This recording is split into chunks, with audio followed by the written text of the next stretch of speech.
नमस्कार, आप सभी का एक बार फिर से स्वागत करते हैं हमारे हिंदी एसएससी जीडी के प्रैक्टिस सेट नंबर 8 की। इससे पहले हमने 7 प्रैक्टिस सेट अपलोड कर दी हैं। अगर वो आपने नहीं देखे हैं तो नीचे डिस्क्रिप्शन में उनका लिंक मिल जाएगा, वहाँ पर जाकर देख सकते हैं। यह सीरीज़ हमने एसएससी जीडी 2026 को ध्यान में रखते हुए चलाई है, जो कि आपके आगामी एग्ज़ाम में जो भी क्वेश्चन पूछे जाएंगे तो वह प्रीवियस ईयर क्वेश्चन बेस ही रहेंगे। इसलिए हमने इस सीरीज में सभी के सभी प्रीवियस क्वेश्चनों को ही सोल्व करेंगे। तो आज हमारा प्रैक्टिस सेट नंबर 8 रहेगा। अगर आपने इससे पहले वाले प्रैक्टिस सेट नहीं देखे हैं तो उनका लिंक आपको नीचे मिल जाएगा, वहाँ पर जाकर देख सकती हैं। तो चलिए, चैनल पर नए हैं तो चैनल को सब्सक्राइब कर लीजिए और बढ़ते हैं आज के हमारे प्रश्न नंबर 1 के साथ। इसमें हम टोटल 20 क्वेश्चनों को कवर करेंगे। चलिए बात करते हैं आज के प्रश्न नंबर 1 की। तो आज का प्रश्न नंबर 1 रहेगा, पूछा है खत पढ़ते हुए उसकी डैश लटखनाने लगी। वाक्य में रेगिस्तान के लिए विदेशी शब्द चुनकर उसका वाक्य में पूर्ण कीजिए। यानी पहले वाक्य दिए है और उसमें एक रेगिस्तान दिए है, पूछा है उस स्थान पर कौन सा शब्द आएगा। तो यहाँ पर विदेशी शब्द चुनना है। तो आपके सामने 4 ऑप्शन दिए हैं और उनमें से कौन सा एक विदेशी शब्द हो जाएगा। तो खत पढ़ते हुए उसकी आवाज़ लड़खड़ाने लगी, यानी यह एक विदेशी शब्द है तो उसकी आवाज़ लड़खड़ाने लगी। तो इसका ऑप्शन नंबर 1 राइट आंसर हो जाएगा। बाकी मिजाज, सवर, वाणी ये नहीं होंगे, तो यह विदेशी शब्द नहीं है। तो इसका राइट आंसर है ऑप्शन नंबर 1, आवाज़ लड़खड़ाने लगी। चलिए आगे बढ़ते हैं और बात करते हैं नेक्स्ट क्वेश्चन पर। अगला क्वेश्चन है क्वेश्चन नंबर 2। पूछा है निम्नलिखित वाक्यांश के लिए सार्थक शब्द चुने। यानी यहाँ पर एक वाक्य दिया है और उसके लिए एक शब्द चुनना है कि कौन सा सही रहेगा। तो वाक्य है जो नष्ट हो जाता हो, तो उसे हम क्या कहते हैं। यानी जो आसानी से नष्ट हो जाए उसे क्या कहते हैं। तो आपके सामने 4 ऑप्शन दिए हैं और इसका सही जवाब रहेगा ऑप्शन नंबर 4, उसे हम नश्वर कहते हैं। यानी जिसे नष्ट किया जा सके तो उसे हम नश्वर के नाम से जानते हैं। तो सही जवाब हो जाएगा ऑप्शन नंबर 4, नश्वर। चलिए आगे बढ़ते हैं और बात करते हैं अगले क्वेश्चन की। अगला क्वेश्चन है क्वेश्चन नंबर 3। पूछा है निम्न में से किस वाक्य में कारक चिन्ह का अशुद्ध प्रयोग हुआ है। तो यहाँ पर प्रश्न को जरूर अच्छे से पढ़ें कि कौन से वाक्य में अशुद्ध प्रयोग हुआ है, इसके बारे में पूछा है। तो आपके सामने 4 ऑप्शन दिए हैं और उनमें से अशुद्ध वाक्य में कौन से का प्रयोग हुआ है, चलिए बात करते हैं। वह अभी तक हैदराबाद द्वारा नहीं लौटा है। दूसरा है गर्मी से उसका चेहरा तमतमाया हुआ था। हमें अपने पड़ोसी से ईर्ष्या नहीं करनी चाहिए और विद्यार्थियों के लिए ब्रह्मचर्य का पालन करना चाहिए। तो इनमें से कौन सा शब्द गलत है। तो पहले वाक्यांश में गलत है, वह अभी तक हैदराबाद द्वारा नहीं लौटा है। तो यहाँ पर से आएगा, हैदराबाद से नहीं लौटा है। तो यही कारक विभक्ति गलत हो जाएगी, यहाँ पर के द्वारा ने चाहिए था। तो राइट आंसर हो जाएगा ऑप्शन नंबर 1। चलिए आगे बढ़ेंगे और बात करेंगे नेक्स्ट क्वेश्चन पर। अगला क्वेश्चन आएगा क्वेश्चन नंबर 4। पूछा है निम्नलिखित में से प्रेम का विलोम शब्द क्या है। तो प्रेम शब्द के विलोम शब्द दिए हैं, उनमें से पूछना है 4 ऑप्शनों में कि कौन सा प्रेम का विलोम शब्द सही रहेगा। तो पहला है क्रूर, दूसरा है स्नेह, तीसरा है गणना और चौथा है अनुराग। तो प्रेम की ऑपोजिट की बात करें तो वह गणना हो जाएगा। यानी किसी से स्नेह करना और किसी से गणना करना, ये एक दूसरे के विपरीत हो जाएंगे। तो इस क्वेश्चन का राइट आंसर हो जाएगा ऑप्शन नंबर 3, किसी से गणना करना प्रेम का यानी ऑपोजिट हो जाता है विलोम शब्द। चलिए आगे बढ़ेंगे और बात करेंगे क्वेश्चन नंबर 5 की। पूछा है निम्नलिखित वाक्यांश में रेखांकित पद के बदले कौन से विकल्प में सही वाक्य लिखा हुआ है। यानी यहाँ पर रेखांकित शब्द की बात करें तो यहाँ पर कोई व्यक्ति नहीं, इसे रेखांकित किया गया है। तो वाक्य है उस भवन में कोई व्यक्ति नहीं था। तो इसके लिए सही विकल्प चुनना है कि कौन सा रहेगा। आपके सामने 4 ऑप्शन है। पहला है उस भवन में कम व्यक्ति थे, दूसरा है वह भवन लोकारण्य था, तीसरा ऑप्शन है वह भवन जनशून्य था और चौथा है उसमें जनशून्य था। तो इसमें से कौन सा आंसर सही हो जाएगा। तो इसमें से ऑप्शन नंबर 3, यानी वह भवन जनशून्य था। जनशून्य मतलब उसमें कोई व्यक्ति नहीं था। तो कोई व्यक्ति नहीं था, उसके स्थान पर हम कौन से शब्द का प्रयोग कर सकते हैं। तो उस स्थान पर हम जनशून्य का प्रयोग कर सकते हैं। तो इस क्वेश्चन का राइट आंसर हो जाएगा ऑप्शन नंबर 3, वह भवन जनशून्य था। तो रेखांकित शब्द यहाँ पर कोई नहीं व्यक्ति था, इसके स्थान पर इस शब्द का प्रयोग कर सकते हैं जनशून्य का। चलिए आगे बढ़ते हैं और बात करते हैं अगले क्वेश्चन की। अगला क्वेश्चन है क्वेश्चन नंबर 6। पूछा है अकाल का पर्यायवाची इनमें से नहीं है। तो यहाँ पर नहीं है, इसको ध्यान रखें। आपके सामने 4 ऑप्शन दिए हैं, उनमें से 3 अकाल के पर्यायवाची हैं और एक में इसमें से नहीं है। तो पहले बात करते हैं दुर्भिक्ष की। तो यह अकाल का पर्यायवाची होता है। वहीं कुकाल भी, यह भी इसका पर्यायवाची होता है।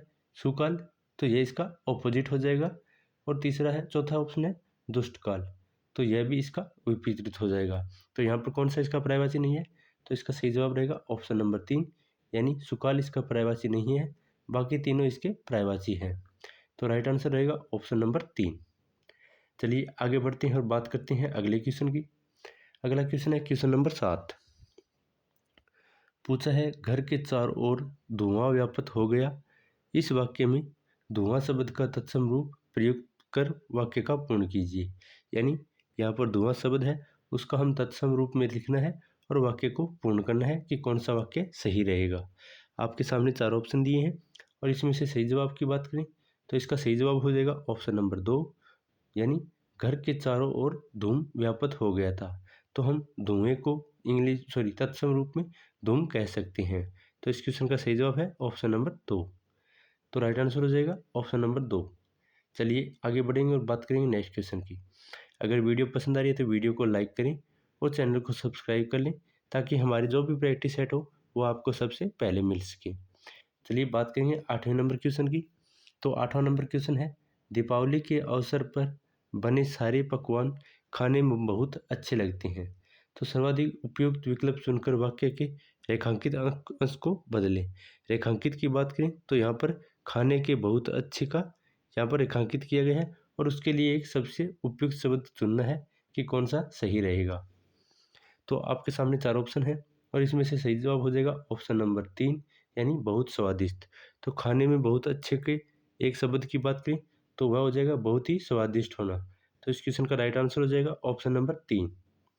चलिए आगे बढ़ेंगे और बात करेंगे अगले क्वेश्चन की। अगला क्वेश्चन है क्वेश्चन नंबर 9। पूछा है निम्नलिखित मुहावरे के लिए उपयुक्त सार्थक शब्द दीजिए। यानी यह मुहावरा दिया है और उसके लिए कौन सा अर्थ होगा उसके बारे में पूछा है। मुहावरा है चांद पर थूकना, तो इसका क्या अर्थ होगा। तो आपके सामने 4 ऑप्शन दिए हैं और इसके सही जवाब की बात करें तो इसका सही जवाब हो जाएगा ऑप्शन नंबर 3, यानी सम्माननीय व्यक्ति का निरादर करना। यानी जो कि एक उत्तम व्यक्ति है उसको हम अपमान करते हैं तो वह हो जाएगा चांद पर थूकने के बराबर। तो राइट आंसर हो जाएगा ऑप्शन नंबर 3, यानी सम्माननीय व्यक्ति का निरादर यानी तिरस्कार करना। इस क्वेश्चन का सही जवाब रहेगा ऑप्शन नंबर 3। चलिए आगे बढ़ते हैं और बात करते हैं आज के क्वेश्चन नंबर 10 की। इसमें पूछा है निम्नलिखित वाक्य में अशुद्ध शब्द कौन सा है। यानी यहाँ पर एक शब्द दिया है, पूरा वाक्य दिया है, उसमें से अशब्द के बारे में पूछा है। वाक्य है अच्छे कार्यों में अनेकों संकट आते हैं। तो इनमें से कौन सा शब्द गलत है। तो आपके सामने 4 ऑप्शन दिए हैं और इसका सही जवाब हो जाएगा ऑप्शन नंबर 3, यानी अनेक अपने आप में एक बहुवचन है, तो हम उसको अनेकों लगाकर उसका बहुवचन नहीं बना सकते, तो यह शब्द ही गलत हो जाएगा। तो इस क्वेश्चन का राइट आंसर है ऑप्शन नंबर 3, अनेकों शब्द, यह एक अशुद्ध शब्द है। चलिए आगे बढ़ते हैं और बात करते हैं नेक्स्ट क्वेश्चन की। अगला क्वेश्चन है क्वेश्चन नंबर 11। पूछा है निम्नलिखित वाक्य के अशुद्ध भाग का चयन करें। तो आपके सामने वाक्य दिए हैं, उनमें पूछा है कि कौन सा भाग अशुद्ध है। तो वाक्य है व्यक्तियों को समय का दुरुपयोग नहीं करना चाहिए। यानी व्यक्ति को समय का दुरुपयोग नहीं करना चाहिए। इस वाक्य में कहाँ पर त्रुटि है। तो आपके सामने 4 ऑप्शन है और इसका सही जवाब हो जाएगा दुरुपयोग नहीं करना चाहिए। यहाँ पर एक अशुद्ध रूप हो जाएगा। तो राइट आंसर हो जाएगा ऑप्शन नंबर 4, यानी दुरुपयोग नहीं करना चाहिए, यह इसका अशुद्ध भाग हो जाएगा। चलिए आगे बढ़ते हैं और बात करते हैं अगले क्वेश्चन की। अगला क्वेश्चन है क्वेश्चन नंबर 12। पूछा है दिए गए शब्द का सही पर्यायवाची शब्द चुनिए। यानी चंद्रहास का सही पर्यायवाची कौन सा होगा। नीचे 4 ऑप्शन दिए हैं, तो चलिए बात करते हैं कि चंद्रहास का सही पर्यायवाची कौन सा रहेगा। तो इसका सही जवाब हो जाएगा ऑप्शन नंबर 1, यानी तलवार चंद्रहास का सही पर्यायवाची हो जाएगा। तो इस क्वेश्चन का सही जवाब हो जाएगा ऑप्शन नंबर 1, तलवार। चलिए आगे बढ़ेंगे और बात करेंगे अगले क्वेश्चन की। अगला क्वेश्चन है क्वेश्चन नंबर 13। इसमें पूछा है निम्नलिखित में से कौन सी अनुस्वांगरत संज्ञा स्त्रीलिंग नहीं है। यानी नीचे 4 शब्द दिए हैं और उनमें से पूछा है कि कौन सा स्त्रीलिंग नहीं है। आपके सामने 4 ऑप्शन है, जिसमें से एक स्त्रीलिंग नहीं है, तो वह कौन सा है? वह हो जाएगा ऑप्शन नंबर 1, गेहूं, जो कि एक स्त्रीलिंग नहीं है। बाकी सभी के सभी एक स्त्रीलिंग का रूप है। तो राइट आंसर हो जाएगा ऑप्शन नंबर 1, गेहूं शब्द। चलिए आगे बढ़ते हैं और बात करते हैं नेक्स्ट क्वेश्चन की। अगला क्वेश्चन है क्वेश्चन नंबर 14। इसमें पूछा है निम्नलिखित वाक्य को ध्यानपूर्वक पढ़ें और बताइए कि वाक्य में किस प्रकार की त्रुटि है। नीचे एक वाक्य दिया है, चलिए उसको पढ़ते हैं और जानते हैं कि इस पर में किस प्रकार की त्रुटि है। तो वाक्य है हमने यह कार्य जल्दी पूरा करना है। तो इसमें से किस प्रकार की इसमें त्रुटि दी गई है? तो आपके सामने 4 ऑप्शन है और इसका सही जवाब है ऑप्शन नंबर 4, यानी इसमें कारक संबंधी त्रुटि है। यानी हमें यह कार्य जल्दी पूरा करना है, तो हमने यहाँ पर रॉन्ग हो जाएगा, तो यह कारक विभक्ति गलत हो जाएगी। तो सही जवाब हो जाएगा ऑप्शन नंबर 4, इसमें कारक संबंधी अशुद्धि है। चलिए आगे बढ़ेंगे और बात करेंगे नेक्स्ट क्वेश्चन की। अगला क्वेश्चन है क्वेश्चन नंबर 15। पूछा है निम्नलिखित में से किस वाक्य में अंतरंग शब्द का सर्वाधिक प्रयुक्त विलोम शब्द उपयुक्त है। तो यानी अंतरंग के बारे में पूछा है कि इसका सबसे उपयुक्त विलोम शब्द कौन से वाक्य में है। तो आपके सामने 4 ऑप्शन दिए हैं और इस क्वेश्चन का सही जवाब हो जाएगा ऑप्शन नंबर 1, यानी यह अस्पताल बहिरंग रोगियों के लिए है। तो अंतरंग का विलोम की बात करें तो वह बहिरंग हो जाएगा। तो इस क्वेश्चन का सही जवाब हो जाएगा ऑप्शन नंबर 1। चलिए आगे बढ़ते हैं और बात करते हैं। आगे 5 क्वेश्चन है जो कि गद्यांश बेस है। पहले गद्यांश को पढ़ेंगे, उसके बाद इसके आधार पर जो 5 क्वेश्चन पूछे हैं उनको सोल्व करेंगे। तो चलिए पहले गद्यांश को पढ़ लेते हैं। तो गद्यांश में है मैं अवाक डैश और देखता रहा, फिर मैंने देखा पिताजी स्टूल पर से नीचे उतर डैश है और घोंसले के तिनकों में से लाठी निकालकर उन्होंने डैश को एक ओर रख दिया है, डैश चुपचाप कुर्सी पर आकर बैठ डैश है। यानी यहाँ पर 5 रिक्त स्थान दिए हैं, तो उनमें पूछा है कि कौन कौन से शब्द प्रयोग होंगे। तो चलिए पहले प्रश्न नंबर 1 में देख लेते हैं, यानी 1 नंबर रिक्त स्थान में कौन सा शब्द आएगा। तो पूछा है कि रिक्त स्थान 1 की पूर्ति करें, सर्वाधिक उपयुक्त विकल्प कौन सा रहेगा। तो उसमें पूछा है उनके, उनकी, उन तक और उनका। तो इनमें से कौन सा सही रहेगा। तो इनमें से सही रहेगा ऑप्शन नंबर 2, यानी उनकी। चलिए देखते हैं। मैं अवाक रहा उनकी ओर देखता रहा, यानी अपने पिता की ओर देखते हुए कह रहा है कि मैं उनकी ओर देखता रहा। तो इसमें उनकी ओर यूज हो जाएगा। चलिए बात करते हैं क्वेश्चन नंबर 17 की। क्वेश्चन नंबर 17 की बात करें तो इसमें पूछा रिक्त स्थान 2 के स्थान पर कौन सा ही आएगा। ऑप्शन है आए, सकी, आई और सके। तो इनमें से कौन सा स्थान आएगा। तो इसके सही जवाब हो जाएगा ऑप्शन नंबर 1, इसमें आई का प्रयोग हो जाएगा। चलिए देखते हैं कि ऑप्शन नंबर 2 में क्या पूछा है। तो पिताजी स्टूल पर से नीचे उतर आए, तो यहाँ पर आए शब्द का प्रयोग हो जाएगा, क्योंकि पिताजी ने स्टूल के ऊपर से नीचे की ओर प्रस्थान किया है। तो यहाँ पर आए शब्द का प्रयोग हो जाएगा। आगे देखते हैं क्वेश्चन नंबर 18 पर क्या पूछा है। तो पूछा है रिक्त स्थान 3 की पूर्ति करें और सर्वाधिक उपयुक्त विकल्प चुनें। ऑप्शन है लाठी, छड़, लोहे और डंडे। तो 18 नंबर क्वेश्चन में क्या रहेगा। तो इसका सही जवाब हो जाएगा ऑप्शन नंबर 1, यानी लाठी। देखते हैं तीसरे में क्या बताया गया है कि उन्होंने, यहाँ पर देख सकते हैं पैराग्राफ से पता चल रहा है, लाठी निकालकर उन्होंने लाठी को एक और रख दिया। तो पैराग्राफ से ही काफ़ी क्वेश्चन हल हो जाते हैं। तो पहले आपको पैराग्राफ ज़रूर पढ़ना है, ताकि उसके आधार पर आपको पता चल सके कि इसमें क्या कुछ पूछा जा रहा है। तो 3 नंबर ऑप्शन पर आप देख सकते हैं कि इस पर लाठी का प्रयोग हो जाएगा। चलिए आगे बढ़ते हैं और बात करते हैं 19 नंबर क्वेश्चन में। पूछा है रिक्त स्थान 4 पर सबसे उपयुक्त शब्द कौन सा रहेगा। तो ऑप्शन है ऊपर, किंतु, साथ और। इन चारों में से कौन सा शब्द का प्रयोग होगा। तो इसमें राइट आंसर हो जाएगा ऑप्शन नंबर 4, यानी इसमें और शब्द का प्रयोग होगा। देखते हैं 4 नंबर में क्या शब्द पूछा है कि एक और रख दिया और चुपचाप। यहाँ पर और शब्द का प्रयोग होगा और चुपचाप कुर्सी पर आकर बैठ। आगे 5 नंबर में देखेंगे कि क्या पूछा है। बैठ, उठे, सके, गए या गए।